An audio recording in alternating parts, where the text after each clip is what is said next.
Cina ya? Iya, Cina. Dia kemarin dalam 2012 ini sudah menaikkan harga minyaknya 2 kali, Pak. Jadi 2 kali untuk mengikuti harga dunia.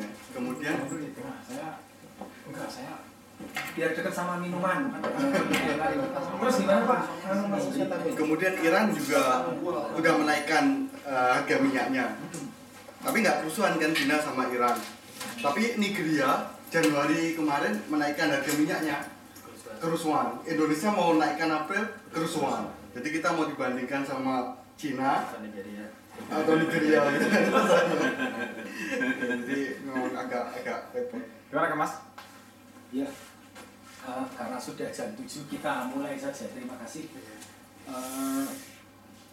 Terima kasih untuk teman-teman yang menyimak dari channel NU Jepang maupun dari Ustream NU Jepang.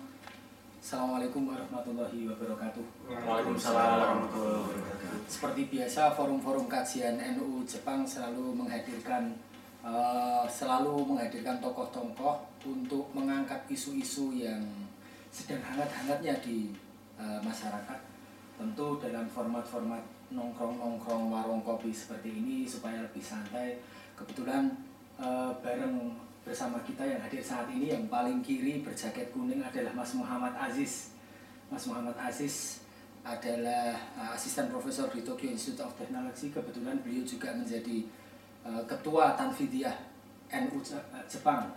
Di sebelah kanannya Pak Nopriyadi. Pak Nopri, terima kasih.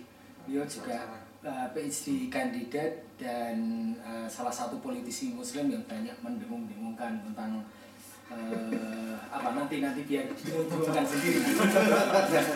Terus di sebelah kanannya Mas Bayu Karyastanto, juga PhD kandidat di GRIPS, National Graduate Institute for Public Policy. Beliau juga salah satu pelaku di bidang ekonomi. Di sebelah kanannya ya pengawas pasar.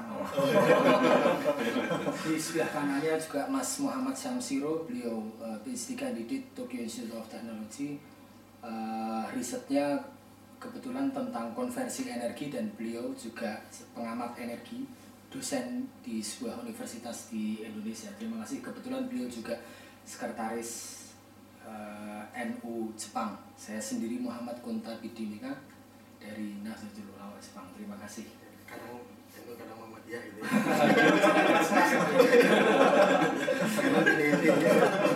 Sambil kita minum-minum.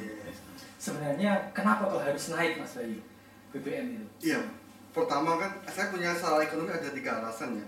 Pertama kalau kita lihat postur APBN 2012 sebelum perubahan, jadi pemerintah itu mengalokasikan anggaran untuk subsidi 168 triliun subsidi energi, 123 triliun subsidi BBM, 45 triliun subsidi listrik. Tapi masalahnya harga minyak dunia kan naik, kemudian konsumsi rakyat Indonesia juga naik. Jadi elastisitas, jadi kalau growth-nya 1%, rata-rata naiknya konsumsi minyak bumi itu 1,2 sampai 1,5 kali. Jadi ketika kita tidak melakukan apa-apa, defisit APBN kita akan mencapai sekitar 200. Tidak melakukan apa-apa itu gimana? Jadi tidak menaikkan apa-apa, tidak menaikkan harga minyak, tidak melakukan konversi energi, defisit anggaran kita akan menjadi sekitar 280 triliun. 280 triliun itu 3,1 sampai 3,2% dari GDP kita. Sedangkan sebelum ada kenaikan harga minyak itu APBN kita defisitnya cuma 1,5%. Jadi memang kita jelas sekali bahwa harga minyak naik ini ada real pengeluaran yang harus dikeluarkan oleh pemerintah. Jadi kalau kita tidak melakukan kenaikan harga minyak, tidak melakukan konversi energi, maka defisit kita akan jadi 3,1%, sekitar 260 triliunan, Pak. Nah, dari 260 triliun itu yang pertama. Yang kedua kan masalah keadilan. Kenapa masalah keadilan? Karena ketika jumlah subsidi energi dibagi dengan jumlah per kapita penduduk kita, itu satu orang itu menerima 1 juta rupiah. 1 juta rupiah. Jadi kalau kita mau mau mendapatkan subsidi 1 juta rupiah untuk mendapat rata-rata, kita harus konsumsi energi itu sekitar 2.200.000-an, 2.200.000 rupiah setiap tahun. Siapa yang bisa konsumsi energi 2.200.000 rupiah? Kan hanya orang kaya kan. Orang miskin siapa sih yang bisa konsumsi 2.200.000? Makanya akhirnya subsidi hanya kebanyakan dinikmati oleh orang kaya. Yang ketiga karena untuk alokasi lebih efisien. Kenapa ini dulu di tahun 1800-an, 1900-an di ilmu ekonomi ada istilah Dutch disease, penyakit Belanda. Jadi negara-negara yang kaya sumber daya alam, dan waktu itu Belanda karena menjajah Indonesia ya, menjadi negara yang industrinya tidak maju, ekonominya tidak maju. Kemudian tahun 2007 itu ada penelitian where's the wealth nation, gimana sih negara-negara yang kaya sumber daya. Dan kebanyakan negara-negara yang kaya sumber daya itu ternyata menjadi negara-negara miskin sekarang ini. Ketika penulis itu meneliti ke belakang, ternyata sumber daya alam itu dijual murah, digunakan untuk konsumsi, digunakan untuk minyak dijual murah, kemudian untuk beli konsumsi ya, mobil seperti apa, sehingga tidak ada nilai tambah dalam ekonomi. Makanya penulis itu berargumen ketika negara-negara itu penerimaan sumber daya alam itu digunakan untuk pengeluaran kapital modal seperti untuk infrastruktur, untuk pendidikan, maka negara itu akan maju. Salah satu contohnya kan Kanada, kemudian Norwegia, Australia, yang negara-negara yang kaya sumber daya alam tapi tetap maju. Sedangkan negara-negara Afrika yang kaya sumber daya alam seperti Angola, Indonesia, menjadi negara-negara yang miskin karena kita sumber daya alam yang kaya itu digunakan untuk konsumsi, bukan untuk produksi gitu. Ada 3 alasan secara ekonomi. Dan sebenarnya harga minyak yang naik, yang tadi alasan pertama itu kan sejak dulu memang trennya harga minyak itu kan memang naik terus. Iya. Baru kok rame-ramenya yang sekarang ini kenapa Mas? Iya, karena tahun 2009 kan rata-rata paling rendah kan 42 barel per dolar per barel kan. Kemudian tahun ini itu ada 100 maksudnya naiknya kemudian iya, 126. Kalau menurut perkiraan saya 126 barel dolar per barel dalam tahun ini rata-rata. Ya, jadi kenaikannya luar biasa. Brand crude oil. Indonesian Crude Indonesian crude ya. Bukan. ICP. Jadi saya ngitungnya seperti ini. Saya gunakan kalau orang ngitung pemerintah Indonesia menggunakan estimasi kan nanti gak dipercaya. Saya gunakan estimasinya International Energy Agency. Dia itu memperkirakan bahwa WTI itu West Texas Intermediate ya itu 106.5, sedangkan rata-rata selisih antara ICP dan WTI itu tahun 2011 sekitar 18 dolar per barel. Jadi kira-kira tahun ini rata-rata sekitar 124.5 ICP. Sedangkan seperti diungkapkan di APBN atau di Pak Anggito pun bilang bahwa ketika APBN itu naik, minyak itu naik 1 dolar per barel, APBN real, apa yang dikeluarkan oleh APBN itu naik 900 miliar. Karena kita memang net importer gitu. Ya gimana kita mau bertanggung jawab pada rakyat. Kalau pemerintah santai aja kan, ya udah kita utang aja biar nanti dipikir oleh pemerintah selanjutnya. Tapi kan tidak seperti itu. Kita ingin bahwa defisit itu turun gitu kan, dari rencana awal 1,5%, kemudian pemerintah ingin defisit itu tidak 3,1%, jadi 2,23%. Jadi kita ada sebagian yang kita masih akan utang, kita negara utang baru, ada yang kita ingin masyarakat ingin ikut memikulnya gitu. Tapi kalau mau tanya dulu, kalau hitung-hitungannya kan di banyak media dan di banyak sosial network juga banyak bertebaran hitung-hitungannya Pak Kui ini ya. Iya. Di situ juga disebutkan bahwa sebenarnya itu tuh lebih ke alasan naiknya minyak itu sebenarnya kan pemerintah juga dapat juga, dia juga dapat gain juga dari situ. Itu gimana Mas? Menurut Mas Bayu ini gimana yang hitungannya Pak Kui ini? Iya.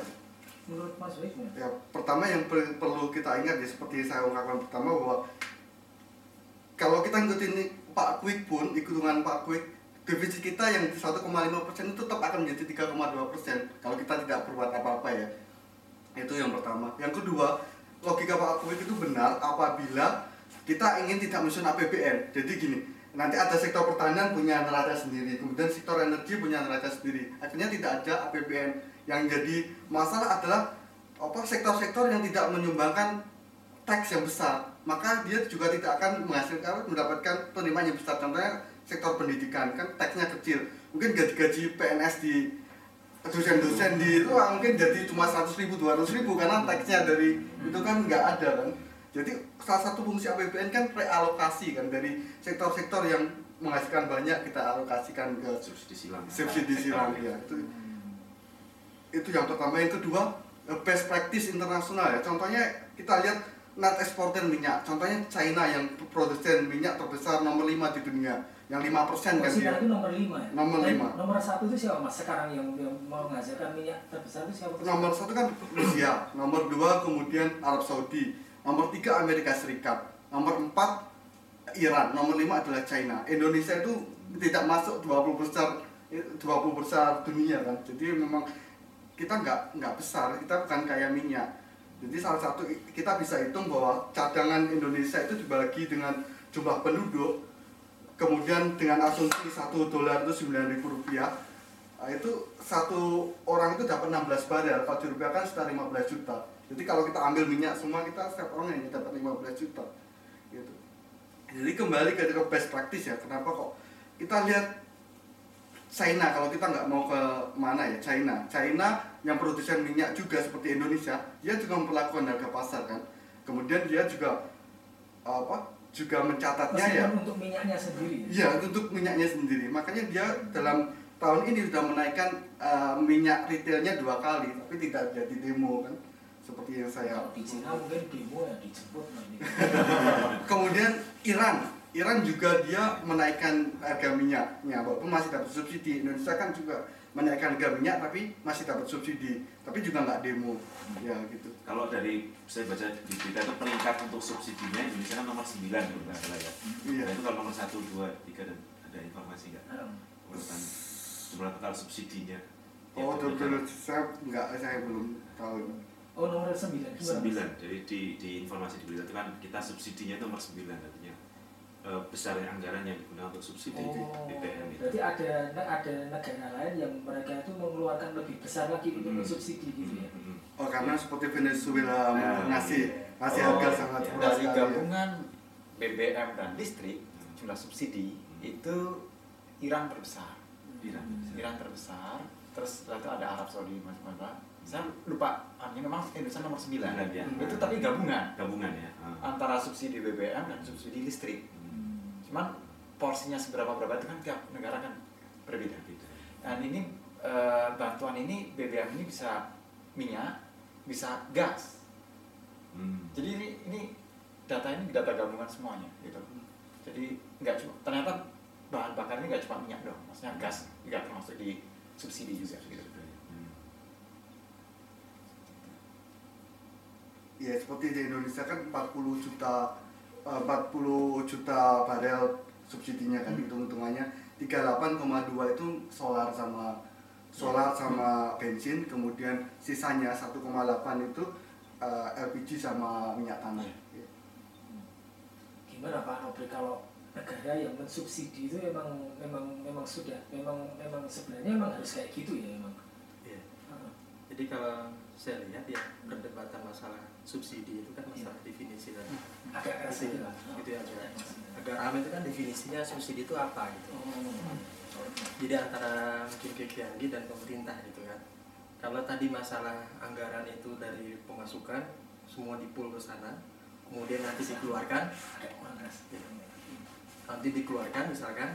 Nah yang dipersoalkan KPMG kan begini kan, pemerintah yang didengung-dengungkan itu adalah bahwa kalau subsidi ini tidak dikurangi, maka ini jebol APBN. Gitu. Karena kalau Presiden bilang kan ini untuk penyelamatan ekonomi nasional, ini untuk peningkatan kesejahteraan dan banyak lagi. Jadi ini memang bahasa-bahasa reward and punishment terhadap masyarakat bahwa kita harus mengurangi yang namanya subsidi. Nah pertanyaan orang, seberapa besar subsidi kita gitu kan. Nah si Kwi Kian-gi karena ini masalah adalah subsidi BBM, kemudian dia mencoba menghitung berdasarkan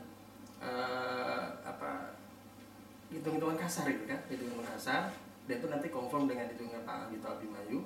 Kemudian setelah dia hitung, ternyata antara pengeluaran untuk BBM kemudian dan pemasukan untuk BBM itu adalah surplus itu angkanya. Nah kemudian kalau kita lihat saya pendapat di Miles ya, ini karena kita follow up di Miles kan, kemudian Mas Fitra itu menunjukkan cara menghitungnya Pak Sunarsih, kemudian di sana itu juga surplus gitu, ya kan surplus. Cuma masalahnya adalah begini, cara melihatnya itu berbeda. Kalau Pak Kwi Kian-gi itu menghitungnya itu adalah bahwa kita itu nol, kita nggak beli minyak mentah maksudnya. Kemudian setelah itu kita proses itu membutuhkan biaya. Kemudian setelah itu ternyata setelah jadi BBM itu nggak cukup untuk konsumsi. Baru kemudian mengimpor, ya kan? Mengimpor minyak dengan harga katakanlah harganya lebih mahal, jelaskan mungkin karena harga internasional. Katanya udah ada harga-harganya. Setelah itu dikurangkan, ternyata kan surplus. Jadi pernyataan bahwa yang namanya BBM itu membuat jebol itu salah gitu. Kita surplus, bukan surplus itu gimana? Maksudnya tadi kita impor, kok bisa surplus itu gimana? Nah ini saya siapin deh. Ini Ini biar kita ngerti semua. Nanti monggo silakan Ya, kita silakan, ekonomi kan. ya, Bisa silakan. jadi memang alirannya Pak Kwi, aliran saya beda lagi. Ini aliran Pak Kwi dulu, karena kan saya nggak menuliskan di mana di Miles kan, ini alirannya Pak Kwi dulu, kita lihat di sini.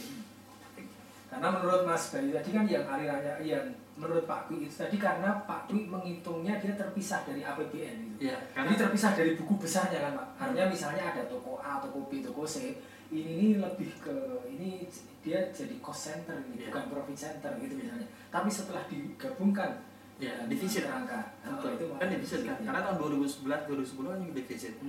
Ceritanya kan defisit terus kita kan, sehingga kita bisa ngutang kan. Ya, itu lagi nanti. Iya, coba kita ini dulu. Nah, sekarang misalkan begini. Pertamina kok saya malah menyuarakan Kian-gi. Memang politisi kayak gitu. BBI ya apa? Oke lah. Biar kita ngerti ya kan proses pembelajaran kan. Benar. Bisa jadi kata-kata kita juga tidak merubah apa-apa. Iya. Tapi paling nggak di sini kita bisa berdakwah itu juga penting. Iya, betul. Sekarang Kwi Kian-gi dulu nih. Katanya nih Pertamina itu disuruh beli dari pemerintah. Oke, Pertamina itu disuruh beli dari pemerintah. Ya kan? Pemerintah kan dapat 70% ya. Itu mengeluarkan uang 224 triliun sekitar itu loh. Nanti kemudian karena itu kurang, maka Pertamina juga membeli dari pasar internasional. Itu uang yang dikeluarkan adalah 149 triliun. Kemudian dari minyak tadi itu kan diolah. Nah hasil pengolahannya itu adalah mengolah 63 miliar liter itu sekitar 374 triliun. Kalau ini kita biaya lifting ya, kemudian transportasi itu adalah 35 triliun. Nah, ini pengeluaran Pertamina itu adalah 410 triliun. Tapi Pertamina menjual ke masyarakat itu harganya adalah 4.500. Itu di total ada 283. Makanya kurang.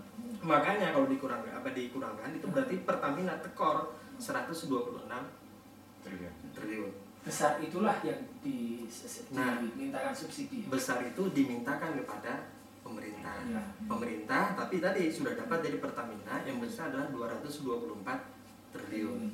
Nah, kalau misalkan pemerintah mendapat uang 224 triliun dari Pertamina, kemudian dia mengeluarkan uang 126 triliun untuk mengurangi kekurangannya Pertamina tadi, itu berarti pemerintah itu masih punya uang, jumlahnya adalah 97,9 triliun. Inilah yang dikatakan oleh Kwi Kian-gi, ini masih surplus dari sisi ya, bahwa pemerintah itu migas itu tidak, ini migas ya, BBM ini tidak membuat jebol, BBM ini tidak salah, kata begitu. bukan cost center ya. Bukan cost center, tapi kan di sini kan. Nah, kalau kita ingin menyalahkan BBM atau kita mengatakan bahwa ini disubsidi, yang mana yang disebut dengan subsidi BBM? Subsidi itu nggak ada. Ya, gimana itu Mas Boy? Ternyata masuk akal juga hitung-hitungannya itu. Iya, karena dalam perspektif Pak Quick kan, dia memang terpisah, dipisahkan, jadi ada neraca tersendiri. Sedangkan kan kalau sistem APBN kita, jadi kita penerimaan kita kumpulin semua. Artinya berarti sebenarnya yang butuh disubsidi itu kan bukan BBM-nya kan mungkin Pak? Kos-kos yang lain atau gimana? Mungkin ya ini karena mungkin kita ini awam gitu loh dengan bagaimana proses pembuatan APBN-nya sendiri. Iya, karena proses APBN kita semua pendapatan kan dimasukkan salah satu. Ya. Contohnya gini ya, kalau perspektif akuntansi kan juga seperti ini. Contohnya gini, kalau kita seperti gaji 5 juta, kemudian kalau kita nyetir mobil ke kantor itu kosnya 1,5 juta.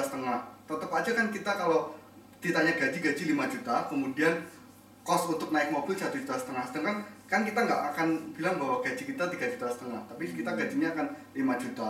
Ya. 1,5 juta ini kan opsional kan, bisa kita kalau kita mau naik mobil 1,5 juta, kalau kita naik seperti jalan kaki atau naik sepeda mungkin 0 gitu kan.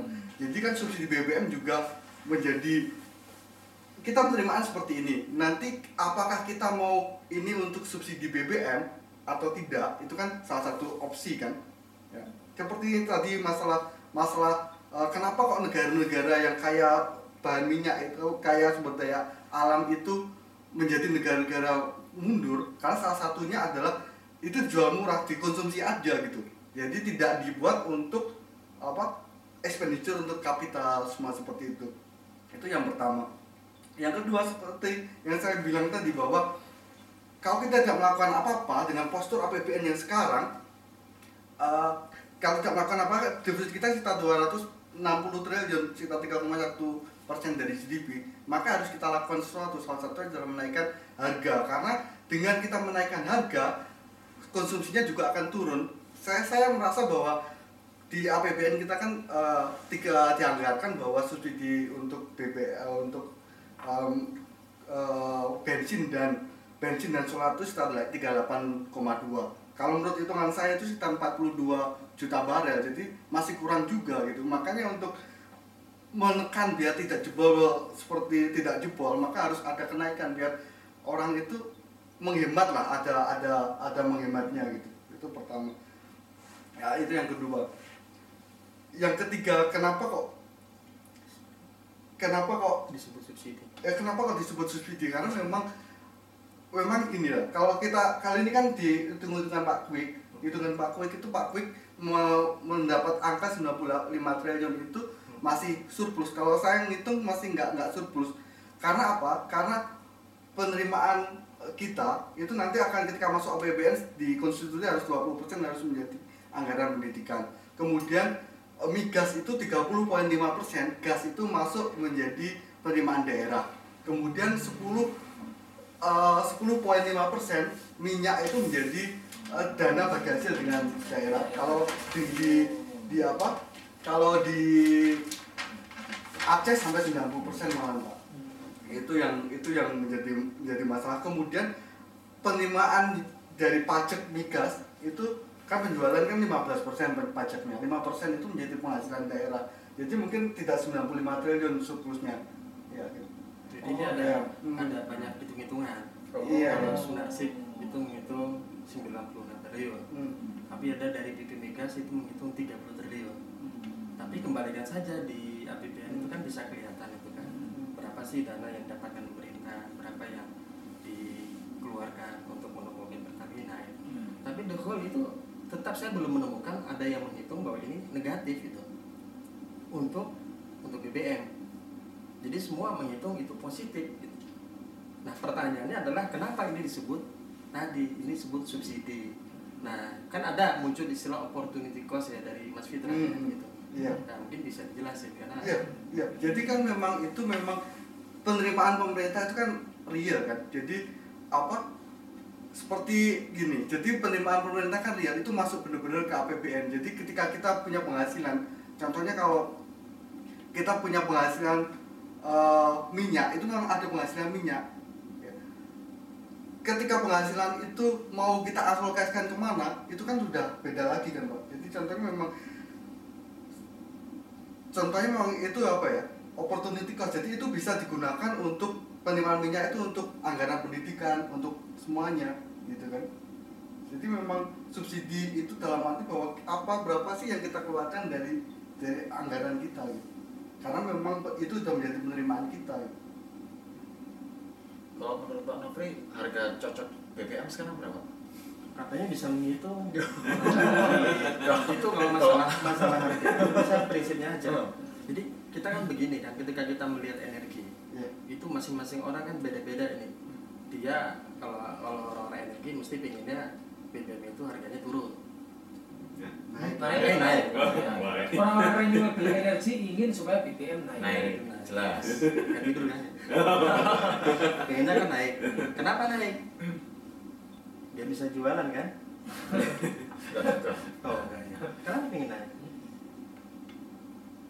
Memang seharusnya naik. Iya kenapa? Itu pertanyaan. Tapi itu memang instinktif ya. Saya kira tidak masalah. Orang ekonom inginnya juga kalau menyangkut masalah ini, kalau dinaikkan pemerintah kan lebih leluasa itu mengatur anggaran kan, dengan alasan nanti bisa untuk dialokasikan ke yang lain dibandingkan untuk BBM tadi. Walaupun nanti kan perlu diperdebatkan lagi ini tepatnya yang namanya peruntukan BBM tadi itu salah tepat sasaran atau tidak. Nah prinsipnya kita harus kembali, kalau ini beda-beda itu nggak bakalan disatukan. Kalau saya karena tadi disebut politisi muslim, itu membalikan segala sesuatu adalah kepada Islam. Gimana kalau Islam? Kalau dalam Islam tentang BBM gimana? Fa'in tanaza'tum fi syai'in farudduhu ilallah kan gitu. Kalau kita beda pendapat tentang sesuatu, maka kembalikanlah kepada Allah wa Rasul kan, dan Rasulnya. Bagaimana Islam memandang masalah BBM? Mari kita lihat, ada kitab Ilmu Iqtisadi karena Syekh tadi An-Nabhani. Beliau terkait masalah BBM ini menyangkut masalah barang umum. Jadi ini milik umum. Jadi kalau dalam Islam itu kepemilikan itu ada 3, ada kepemilikan private, ada kepemilikan negara, ada kepemilikan umum. Milik umum. Dan saya mendapatkan informasi ini juga salah satunya dari saya di sini. Saya kan dulu pernah menjelaskan tentang itu. Jadi kalau yang namanya BBM itu kita mengambil hadis. Dalam sebuah hadis Rasulullah mengatakan an-nasu suraqa'u fi salasin fil kala'i wal ma'i wan nari. Jadi yang namanya manusia itu berserikat dalam 3 hal. Yang pertama adalah padang, yang kedua adalah air, yang ketiga adalah api. Padang maksudnya Padang itu padang rumput gitu ya. Iya. Hutan gitu. Nah, kalau api itu di dalam kitab itu dikiaskan itu nanti termasuk energi, itu adalah api. Kemudian kalau ini berserikat, bagaimana kalau kita mengambil harga dari sana itu? Maka dikatakan dalam di hadis lain tulisanlah wasa menunggu haram. Jadi harganya tuh haram. Oh, artinya tidak semestinya dijual gitu. Tidak semestinya itu dibisniskan, katakanlah begitu. Tapi bukan berarti itu nanti kalau begitu mentang-mentang begitu berarti semua orang bisa membeli kemudian bisa dijual keluar boros ya kan, bukan begitu. Itu nanti yang mengatur adalah negara, Nah kemudian masalah harga ya kita lihat berapa ongkos produksinya. Ketika kita punya kapasitas katakanlah mampu memproduksi 930 barel 930.000 barel per hari, berarti itulah yang milik yang berserikat tadi. Kalau masalah nanti beli dari luar itu kan beda lagi, ya kan? Nah sekarang dilihat pemetaan masyarakat itu butuh BBM apa enggak? Ini saya pernah juga ngomong waktu ada pertemuan di UGM, ada dari PLN, ada Pertamina itu harusnya dilihat dong kebutuhan masyarakat akan energi untuk kebutuhan hidup mereka itu dihitung berapa gitu. Karena ada hak mereka terhadap BBM. Nah kalau ini bisa memenuhi kebutuhan mereka untuk hidup, bukan untuk tadi katakan bukan jalan-jalan, bukan untuk hura-hura dan seterusnya, untuk hidup mereka gitu. Maka itu mestinya mereka membayar ya, bukan dengan harga ekonomi, apalagi harga pasar, tapi mereka membayar untuk hidup mereka karena itu adalah hak mereka maka mereka membayar sesuai dengan ongkos produksi. Kalau toh nanti misalkan ada kelebihan, kalau dinaikkan harga juga, itu nanti bisa tadi kelebihan harganya itu, katakanlah dia kelebihan dari kebutuhan pokoknya. Nah, kelebihan untuk pokoknya itu dia bisa beli harga yang lebih mahal, tapi itu dikembalikan kepada masyarakat. Begitu Islam mengaturnya. Masalah berapa hitungannya serahkan kepada ahlinya. Tapi apa itu nggak membuat jadi rumit Pak? Ada yang sebagian kemudian tadi dengan hanya sesuai dengan ongkos produksi, tapi ini yang keekonomian kan ada dua. Iya, kalau sesuatu yang baru itu mesti kita akan merasa rumit, ya kan? itu udah mesti. Sekarang aja kan rumit, apa tidak rumit sekarang mengatur BBM premium, kemudian Petramax ini beda harga, kemudian ada orang yang punya mobil mewah bahkan minum premium, misalkan ini kan juga rumit kan, menghitungnya kan rumit. Berarti lebih ke pembatasan BBM itu Pak ya?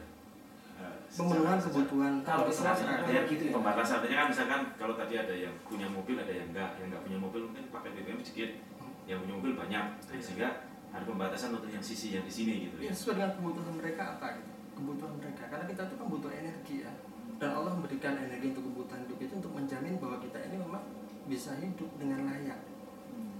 Mungkin enggak? Nah, ya, tapi masalahnya kan energi itu BBM kita dikonsumsi oleh orang-orang kaya kan, seperti yang saya bilang tadi bahwa per kapita kita 1 juta rupiah untuk satu orangnya gitu. Sedangkan seperti kebutuhan pokok yang lain seperti beras, seperti minyak, gula, subsidi untuk itu cuma 20 triliun gitu. 20 triliun sedangkan untuk BBM 198 triliun gitu kan. Kalau kita hitung ICP itu 124.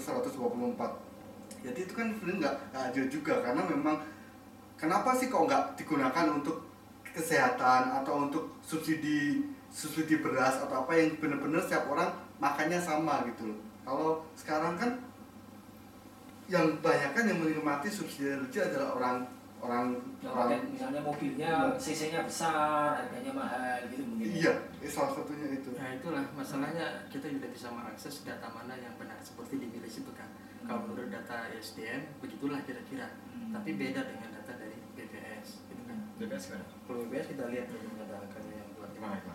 Jadi kalau di BPS itu justru yang konsumsi BBM itu adalah miskin, orang miskin itu 29%, menengah ke bawah 36%, menengah itu 27%, menengah atas itu 6% dan kaya itu 2%.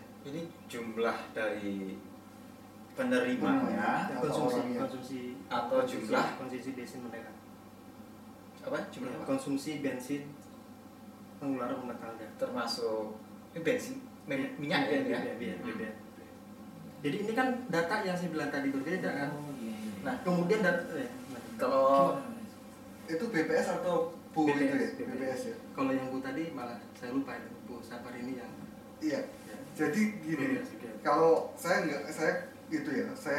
lihat aja ya, dibagi aja kan rata-rata kan 1 juta kan, satu per kapitanya subsidi energi itu 1.090.000-an. Kalau BBM 1.900 berapa gitu kan, yang mau 1 juta rupiah untuk mendapatkan subsidi 1 juta rupiah, penerimaan pengeluaran untuk BBM itu 2.200.000 gitu.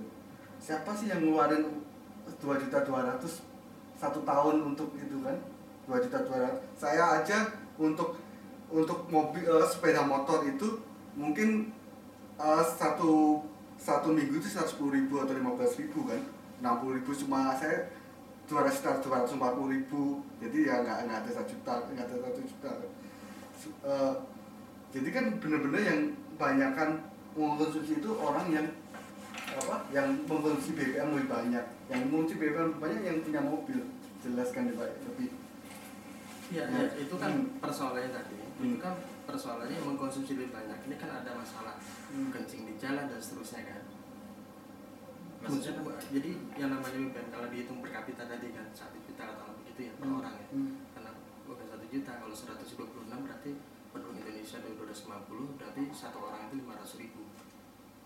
Enggak, subsidi energi ini kan di APBN kan 178 triliun, tapi kalau saya ngitungnya nggak akan 178 triliun, akan menjadi sekitar 198 triliun. Kemudian subsidi listrik itu sekitar Subsidi atau konsumsinya? Kalau yang dimaksud Pak Nopri tadi kan konsumsinya. Konsumsi BBM. Konsumsinya BBM kira-kira per kapita itu 500.000 gitu. 500.000. Itu jumlah totalnya berapa barrel Pak? Jumlah dari BPS ini artinya Saya nggak ngerti. Oh, Ini data dari BPS berapa banyak? Tapi dari segi wilayah saya baca di ini, untuk dari segi wilayah itu saya lihat kalau konsumsi BBM itu untuk wilayah Jawa misalnya itu 60% kira-kira. Dari situ hampir 20% itu wilayah Jakarta gitu ya. 23%. Jangan-jangan kita mendiskusikan isu naik turunnya BBM hanya kepentingan orang Jakarta dan orang kaya lagi tadi. Gimana Ya, ya Mas Bayu dengan kayak gitu? Dominan konsumennya itu adalah di situ gitu, dari konsumsi BBM-nya. Iya mungkin seperti itu karena memang kalau saya masih meyakini bahwa yang mengkonsumsi BBM itu kebanyakan orang kaya karena memang rata-ratanya 1 juta gitu kan ya. Kalau mungkin Pak Nopri kan tadi bilang bahwa datanya beliau mayoritas adalah orang miskin gitu. Yang mungkin harus kita cross check, sebenarnya ada data di BPS itu namanya Susenas kan. Di Susenas itu kita bisa hitung, saya juga punya datanya tapi nggak sempat hitung. Jadi memang harusnya Susena yang itu, berarti Bu Sabarini itu ya? ya Bu Saparini ya. Itu. Ya Bu Saparini kita sebenarnya kita bisa hitung gitu kan. Mana yang kita confirm yang mana yang benar gitu. Tapi kalau saya intuisi saya yang tetap saya berpegang bahwa menurut intuisi saya bahwa orang kaya yang paling banyak mengkonsumsi kan.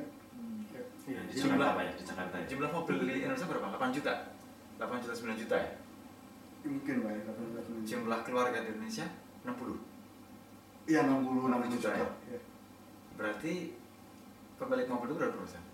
12% Iya dari jumlah keluarga di Indonesia. Iya, kalau satu orang satu keluarga satu ya kira-kira. Iya kan? Jadi 12% itu Dapat itu gaji. bisa dihitung sebagai orang kaya gitu. Enggak, maksudnya sekarang gini. Nggak, padahal kalau mobilnya rongsokan juga malah tambah boros ya. Iya. Mobil gede Cuma itu. 6.000 cc juga apalagi. Jadi memang kita berhadapan dengan data-data yang tadi saya bilang. Kalau ini pegangannya data-data ini memang bisa beda-beda tadi. Ya kan, masing-masing juga punya alasan. Tetapi kembali tadi kita itu mau mengembalikan pada persoalan apa nih gitu. Kita mau kembalinya kemana? Nah makanya saya bilang tadi kan ini kalau kembalinya kepada Islam, begitulah Islam mengaturnya. Masalah teknisnya bagaimana kita itu serahkan kepada ahlinya. Bagaimana kita mengatur masalah itu? Karena kalau kita lihat begini, BBM naik itu kan dampaknya luar biasa pada masyarakat. Kalau kita lihat berapa sih orang miskin di Indonesia? Saya baru sadar ya. Jadi kalau tadi saya ngeluarin uang gitu, orang miskin di Indonesia itu kalau dia penghasilannya dalam 1 bulan itu adalah 2.000 yen. Udah nyiapin Pak ya? Oh ya siapin supaya jelas karena di sini kita semua orang kaya menurut definisi BPS pemerintah. Jadi kalau 2.000 ini orang miskin dan jumlahnya itu adalah 30 juta orang. Tapi kalau misalkan kita tambah, ngerti apa enggak ya? Kita tambah 500, ini jadi orang menengah nih, kelas menengah. Kita Per bulan ini Pak? per bulan. Bisa dibayangkan kita. Nah makanya kalau menurut standar Bank Dunia penduduk Indonesia miskin itu $2 per hari itu adalah jumlahnya lebih dari 50%, sekitar 50%, 49% 49%. tahun 2008. Jadi itulah orang miskin Indonesia. Kenaikan BBM itu punya dampak yang luar biasa. Kalau BPS sudah bisa menilai dengan naiknya BBM itu tingkat kemiskinan itu jumlahnya berapa, proyeksinya ke depan. Kemudian pengalaman masa lalu itu naiknya berapa. Jadi kemiskinan naik dari 15 menuju 17. Ini yang miskin kategorinya adalah 2.000 tadi. Jadi kenaikan BBM itu memang dampaknya luar biasa. Karena memang coba bayangkan kalau BBM itu naik, semuanya kan jadi naik. Biaya hidup naik. Belum naik aja kan kita bisa bayangkan belum naik semua barang itu meroket, enggak semua ya. Banyak barang kan meroket. Kalau udah barang meroket berarti daya beli turun kan. Itu berarti tambah kemiskinan. Itu barang sebelum naik, maksudnya BBM sebelum naik, itu kan barang-barang kita udah naik Pak ya. Nah, menurut saya lihat seperti itu jadi kenapa kita naik? Kalau yang saya lihat kita banyak impor gitu loh. Jadi bagaimanapun, apakah pengaruh BBM, kenaikan BBM di Indonesia itu apakah mempunyai pengaruh besar atau enggak? itu saya kadang nggak yakin gitu loh. Karena sebelum itu pun itu barang-barang di Indonesia itu memang udah mahal. Karena notabene-nya semuanya tuh bisa dibilang kita impor, Pak. Gitu loh. Jadi apapun yang terjadi di luar negeri, kita akan ikutin harga itu. Terus yang kedua, mengenai ini mungkin kalau saya sih agak protes juga ke kenapa ada subsidi segala ini loh, ya. Karena kenapa yang disubsidi itu BBM sehingga harganya tetap gitu loh. Kenapa subsidi ini nggak lebih taktis, misalkan ke sektor pangan atau transportasi gitu. Jadi misalkan, oke, nah tadi yang warga miskin misalkan harga BBM secara total umum, maksudnya tidak ada subsidi dalam pangan atau transportasi, otomatis transportasi akan naik, misalkan BBM naik. Nah, terus harga beras atau apa kemungkinan naik. Nah, orang miskin belinya susah, misalkan gitu. Oke, akhirnya kalau saya juga ngerti juga di satu sisi, notabene-nya orang kaya dia punya mobil, satunya misalkan orang miskin nggak punya mobil, punya teplok aja. Teplok itu maksudnya lampu gitu ya. Satunya mengkonsumsi per hari 100 ml, satunya mengkonsumsi 100 liter misalkan gitu. Jadi udah 1000 kali lipat ini ya. Nah, kalau misalkan ternyata subsidi itu misalkan dilangsungkan, maksudnya lebih fokuskan ke pangan atau transportasi, otomatis kan harga-harga kan bisa lebih terkendali gitu.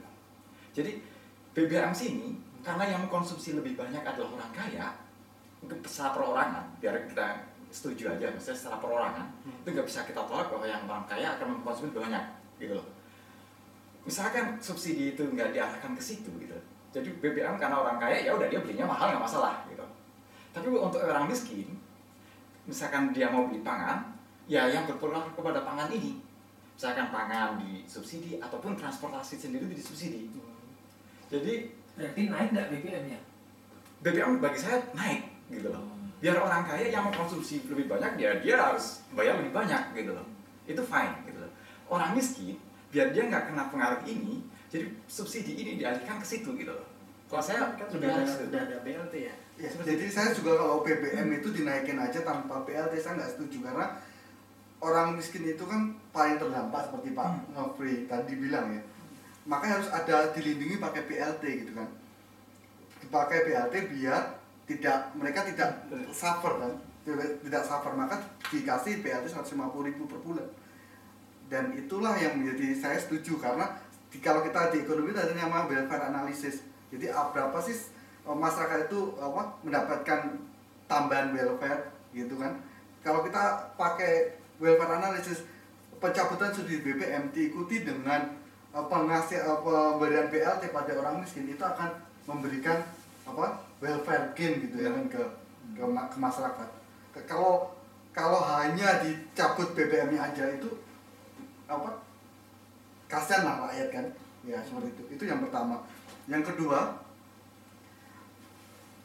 kan berarti apa ya, saya yang kedua lupa, silakan dulu. Bapak Nobri kayaknya ingin menyampaikan sesuatu. Ya silakan Pak.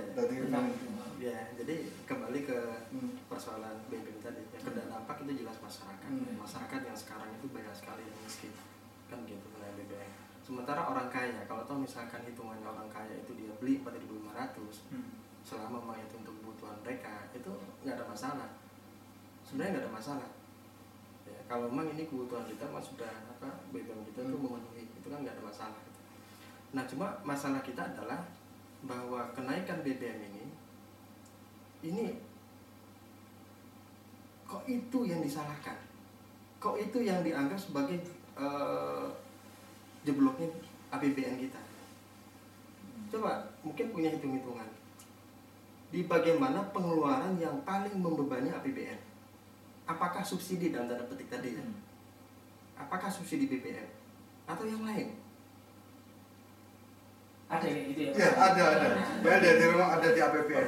Jadi kenapa kok Pos-posnya kok ya? kayaknya yang jadi kambing hitamnya kok kenaikan harga minyak dunia? Iya, karena kok BBM? Karena memang sebelum dengan tidak ada kenaikan harga minyak dunia, pengeluaran negara itu untuk subsidi BBM, entah apapun definisi subsidi BBM itu sebenarnya cuma 123 triliun. Tetapi dengan kenaikan harga minyak dunia itu akan menjadi 198 triliun. Kemudian untuk listrik dari 45 triliun menjadi sekitar 90 triliun. Jadi memang ada real penambahan pengeluaran untuk subsidi BBM untuk 45 tadi ya. Ya, jadi memang ada real penambahan dari APBN untuk pengeluaran BBM 4.500 itu yang pertama. Yang kedua, kayak kita bisa lihat bahwa pemerintah sebenarnya udah anggaran untuk departemen berapa sih? 400 triliun, Pak. Dikurangi gaji ya, 400 triliun. Itu udah dipotong 5% sekitar 60,8 triliun. Ya, 68,5 triliun. Dengan tidak disetujui kenaikan nanti akan dipotong lagi sekitar 10% lagi sekitar 40 triliun dari 400 triliun itu. Jadi akan jadi 360 triliun. Jadi anggaran APBN untuk departemen itu 360 triliun. Sedangkan untuk subsidi listrik dan subsidi energi sekitar 290 triliun. Dan itu akan sooner atau later akan lebih besar karena contohnya gini, pengeluaran per kapita subsidi per kapita tahun 2000 itu hanya sekitar 280.000. Kemudian tahun 2005 menjadi 480.000 per kapita tahun 2005 subsidi energi dibagi jumlah penduduk. Kemudian tahun 2012 udah menjadi 1.100.000 kan per kapita. Jadi nanti akan naik terus, maka harus kita harus melakukan sesuatu lah untuk korek ini kan. Maka ketika melakukan sesuatu, tadi kalau secara prinsip Islam itu kan jelas tadi ya, hubungan antara penguasa dengan rakyat itu agak beda nih. Gimana paradigmanya? Kalau sekarang itu kan paradigmanya sampai menghitung opportunity cost segala, itu kan paradigmanya pemerintahnya seperti pedagang, masyarakat itu sebagai konsumen. Kan seperti itu hubungannya. Sementara kalau dalam Islam yang namanya pemerintah itu adalah pelayan, yang lainnya adalah masyarakat. Coba kalau kita lihat naikkan BBM, satu sisi sudahnya ada pelanggaran dari sisi syariah tadi. Masalah BBM itu adalah hak masyarakat. Kemudian yang kedua, lihat fakta masyarakat yang ada. Jumlah miskinnya kan sudah kita bayangkan tadi, punya penghasilan 2.000 itu udah miskin. Tambah 500 sudah nggak miskin lagi gitu. Jadi kalau luar biasa, ketika dinaikkan BBM, dampaknya itu kan luar biasa. Sudah terbukti, prediksinya terbukti ada peningkatan kemiskinan, kemudian pengalaman masalah juga ada peningkatan kemiskinan. Kemudian setelah postur, nah maka masalah postur APBN tadi, berapa sih yang namanya subsidi dalam tanda petik tadi yang saya katakan itu bukan subsidi sebenarnya, ya kan? Berapa itu? Sementara yang kita bisa adjust selain itu, misalkan ini saya ingin dengar sebenarnya, hutang kita itu berapa yang kita bayar?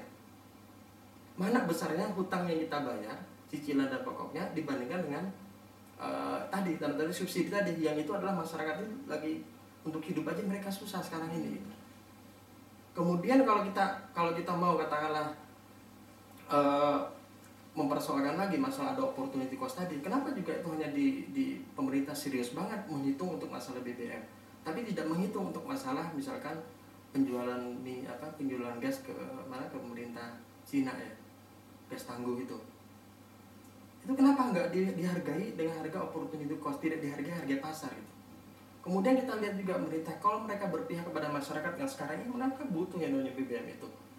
Kenapa juga tidak menseriusi masalah royalti privat itu. Jadi ini terlihat bahwa masyarakat ini ketika ini ada defisit, kemudian masyarakat kan pemerintah kan mengambil sebuah policy kebijakan. Kalau kita hitung-hitung ini kan kerjaan ekonomi kan ngitung, tapi polisinya ini apakah dia ingin melayani masyarakat atau yang dilayani itu siapa gitu. Masyarakat yang dalam kondisi sampai kalau dilakukan sensus 90% menolak kenaikan BBM, apalagi kenyataannya mereka banyak yang miskin. Ini kok tidak dilihat, pemerintah malah mau memainkan yang angkanya ini sebenarnya tidak signifikan dibandingkan pengeluaran yang lain. Bahkan lebih besar pengeluaran hutang Indonesia dibandingkan kebutuhan BBM yang itu hak mereka, yang mereka bayar juga lebih dari ongkos produksi gitu. Mungkin nggak itu? Masalahnya dengan kita mempertahankan subsidi BBM, kita tidak bisa mengalokasikan dari yang lain. Kita mengalokasikannya dari apa? Dari utang juga, Pak. Jadi utang kita dengan tidak menaikkan harga BBM kan utang kita bertambah sekitar 260 triliun kan, 260 triliun. Karena sebab utang naik itu kebanyakan karena bertambahnya pengeluaran untuk subsidi BBM itu nggak bisa nggak bisa di apa ya, nggak bisa dielakkan ya. Jadi Kalau memang datanya agak beda saya. gimana? Gimana? Untuk 2012 Hmm. itu hutang yang kita dapatkan dari luar itu adalah untuk membayar hutang kita, baik itu pokok maupun cicilan. Bahkan itu lebih besar lagi. Jadi ngambil juga itu uang BBM untuk bayar utang ini. Jadi Data gini berapa? APBN itu kan, APBN 2012. ya jadi APBN kan gini kan, jadi APBN itu kan seluruh pengeluaran penerimaan di pool. Jadi dari pengeluaran itu nanti ada bunga utang, ada semuanya gitu kan. Ya kemudian untuk subsidi BBM seperti itu kan, ya dengan apa ya? Artinya memang tidak bisa ini hanya untuk masuk sini, ini untuk masuk Ketika basis itu nggak bisa. Ya. Itu yang pertama. Yang kedua kenaikan defisit 1, kan kita cuma anggaran 2012 itu defisit kita cuma rencananya cuma 1,5%, itu sekitar 140 triliun, 145 triliun. Dan itu dengan kenaikan harga minyak dunia, defisit itu menjadi 3,1%, sekitar menjadi sekitar 280 triliun. Itu kan jelas naiknya itu bisa dihitung Pak, gampang kok itu. Itu kenaikan defisit, kenaikan utang kita itu bukan karena kenaikan bunga utang, tapi kenaikan dari harga minyak kan, harga minyak dunia seperti itu. Itulah yang kenapa kok yang disasar kok harga BBM kok enggak yang lain, karena memang yang menyebabkan kenaikan itu adalah harga minyak gitu. Harga minyak tadi itu kan kalau kita lihat pengeluarannya berapa sih yang namanya subsidi tadi gitu. Ini dibandingkan dengan hutang tadi. Hutang itu kan angkanya sekitar 261 triliun. Itu bukan angka yang kecil dibandingkan BBM tadi. BBM itu berapa tadi? 280 ya. 198. Ini kan angka yang besar. Kemudian kalau kita lihat, makanya saya tanyakan tadi kan, untuk postur anggaran itu gitu. Apa sih yang paling membebani? Itu kan belanja birokrasi, itu yang paling membebani. Kalau saya lihat malah 700, paling banyak 700. Itu malah pemerintah mau kenaikan pegawai negeri kan. Jadi ini masalah. Tadi ketika menyusun anggaran itu tergantung policy. Ini dia mau ke siapa ini? Ini mau ke siapa arahnya? Apakah dia ini memang pro terhadap masyarakat?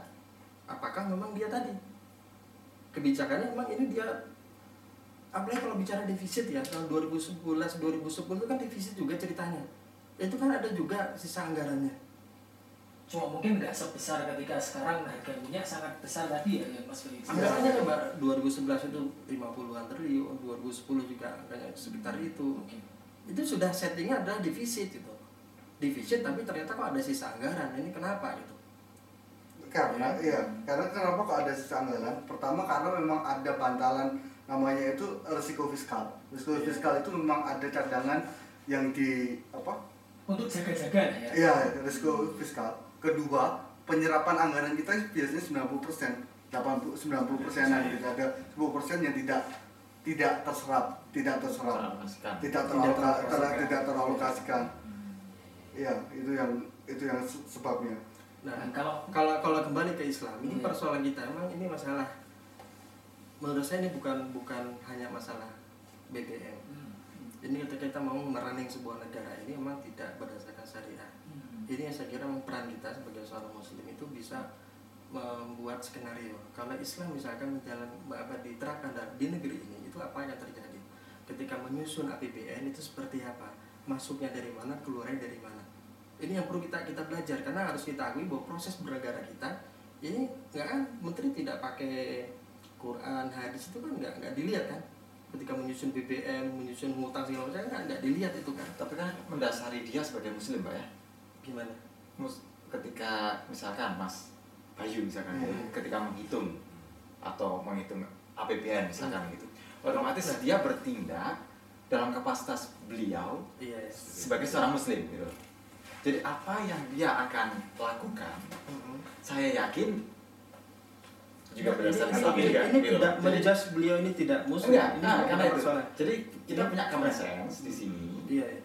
Bahwa terutama di sini kita muslim gitu. Jadi apa yang kita bicarakan di sini itu ya atau mungkin lihat ininya dalam koridor Islam juga gitu. mekanisme APBN di negara-negara lain katakanlah kemudian Iya, mekanisme APBN bandingkan Indonesia seperti sama apa. ya Jepang sama Indonesia jelas sama kan, China juga sama. Jadi penerimaan juga di pool kemudian jadi apa? Kemudian dialokasikan. Amerika juga sama. Itu kan memang the best practice. Jadi kalau ngitung subsidi ya memang seperti berapa sih yang kita keluarkan, berapa yang dikeluarkan dari APBN, bukan yang kita keluarkan dari apa? Yang kita keluarkan dari sektor itu. Tapi adalah berapa yang kita keluarkan dari neraca kita gitu kan. Jadi Itu yang pertama. jadi menurut saya yang harus dipahami juga ketika masalah BBM itu naik mengikuti harga pasar itu yang sempat dimilis kita yang saya posting kan, ini bukan hanya masalah kita menyusul atau masalah APBN, ini menyangkut masalah paradigma tadi dalam menjalankan negara ini seperti apa. Apalagi kalau menyangkut masalah kenaikan BBM itu yang saya curiga tadi, ini memang ini bagian dari bukan keinginannya Pak SBY gitu, tetapi ini bagian dari komitmen yang dipaksakan oleh IMF dulu dalam letter of intent. Tapi tapi ini nggak ada hubungannya dengan sekarang. tadi Kadang-kadang kita suka amnesia, manusia tadi itu dulu. dicontohkan negara Iran juga naik BBM-nya Pak. Nah Iran apakah kira-kira Bukan, ini kan kasus Indonesia. enggak maksudnya Kita negara kalau- Iran yang kita saja naik BBM-nya Iya, kalau Iran naik kan tapi tidak ngikut harga pasar. Ya kita juga nggak ikut harga Iya, pasar. Ya. ini kita mengarah harga pasar. Dari mana kita tahu? Kira-kira gimana cara kita tahu bahwa ini mengarah kepada harga pasar? Dinaikkan pelan-pelan. Dari mana kita caranya tahu bahwa ini akan setelah 6.000 nanti pelan-pelan akan masuk ke harga pasar? Ya. Gimana kita? Sooner or later juga kita akan mengikuti harga pasar karena apa? Nah. Karena cadangan minyak kita kan habis dalam 10 tahun kan. Jadi cadangan terbukti minyak kita itu kan akan habis dalam 10 tahun kan. Jadi ya sooner or later kita nggak pasti akan mengikuti harga pasar karena memang kita nggak punya minyak. Jadi cadang apa? Kalau kita bagi dengan kita ada apa? Kita itu setiap orang jumlah penduduk Indonesia, jumlah cadangan minyak dibagi jumlah penduduk itu cuma 16 barel per orang. Itu sekitar 15 juta per orang. Oke, itu Jadi nanti sooner kita later. bahas tadi. Sekarang gimana caranya kita tahu bahwa kenaikan BBM itu bagian dari memang komitmen yang dipaksakan oleh IMF kepada Indonesia. Saya malah nggak melihat ada hubungannya malah. Nah, ini makanya saya siapkan datanya. Jadi biar kita ngerti gitu persoalannya. Saya malah bingung kalau ada hubungannya dengan IMF. Menarik juga, silakan Pak. Saya mau mendengarkan. Makanya kalau saya menyiapkan ini, karena bang ini kadang-kadang nggak kepikiran. Kita nggak kepikiran. Yang pertama, ketika ada reformasi tahun 98, ketika reformasi 98 pernah melihat dulu pernah lihat di mana Komdesus memperhatikan Pak Harto menandatangani letter of intent, pernah lihat kan? Kemudian setelah itu apa yang terjadi? Setelah itu kan Indonesia ekonominya itu diatur. Salah satunya adalah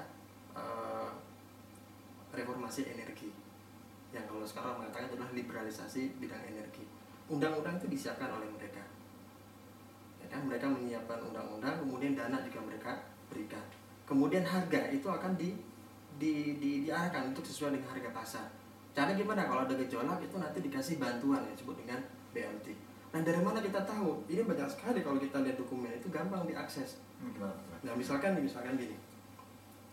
Pertama adalah meminimalkan peran negara sebagai regulator dan pengurangan subsidi. Dulu isu begini, ini sangat sensitif, ya kan? Tapi ini kita harus terpaksa gitu. Kita terpaksa mengikuti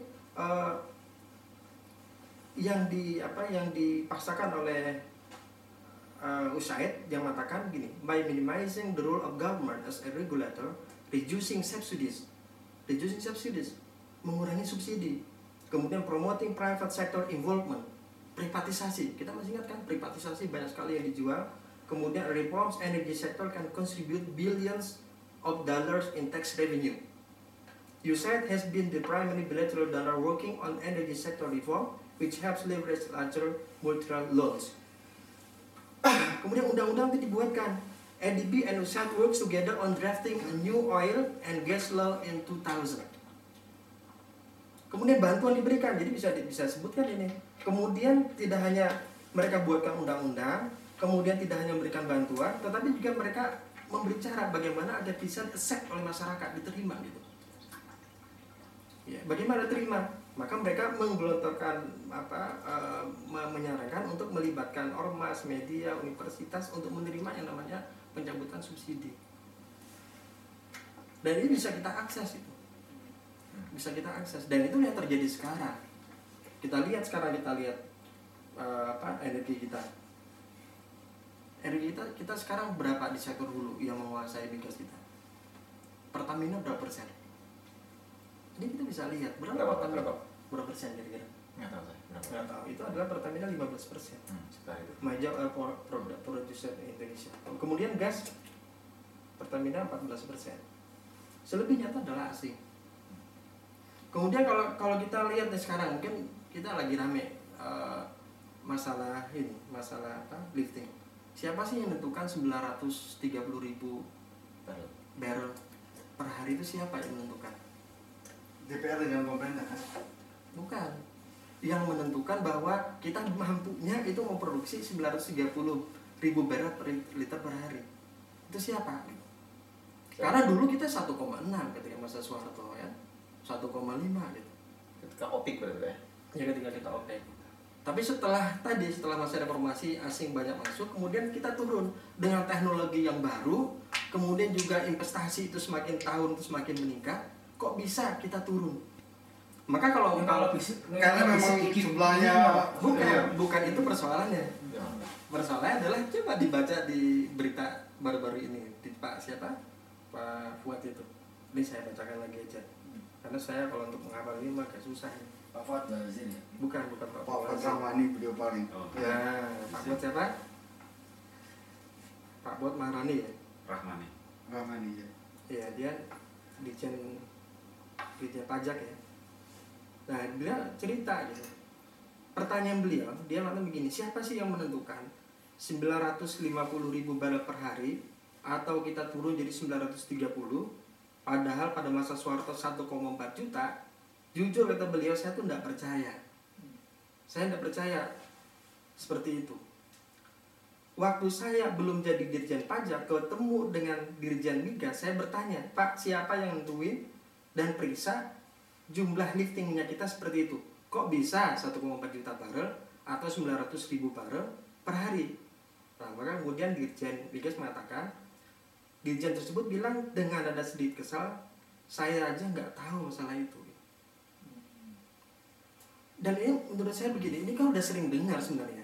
Kita udah sering dengar bahwa yang menentukan mengaudit berapa penghasilan ke sumber kekayaan alam kita itu kita nggak punya akses di sana. Jadi mungkin itu Pak. Ya, jadi itu kan ada namanya BP Migas yang mengawasi. Kemudian itu diaudit oleh BPK sama BPKP.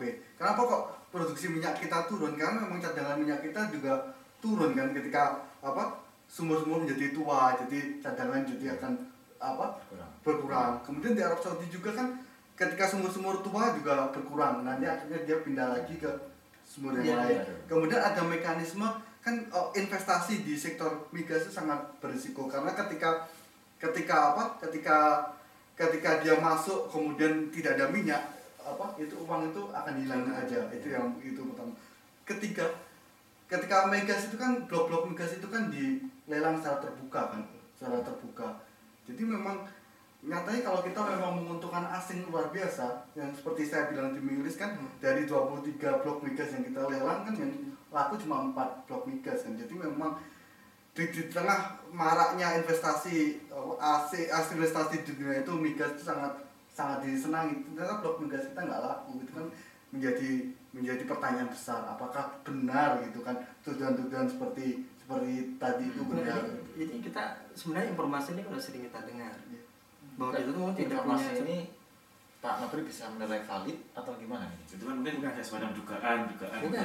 Jadi informasi yang seperti ini bahwa kita tidak punya akses itu udah sering kita dengar sebenarnya.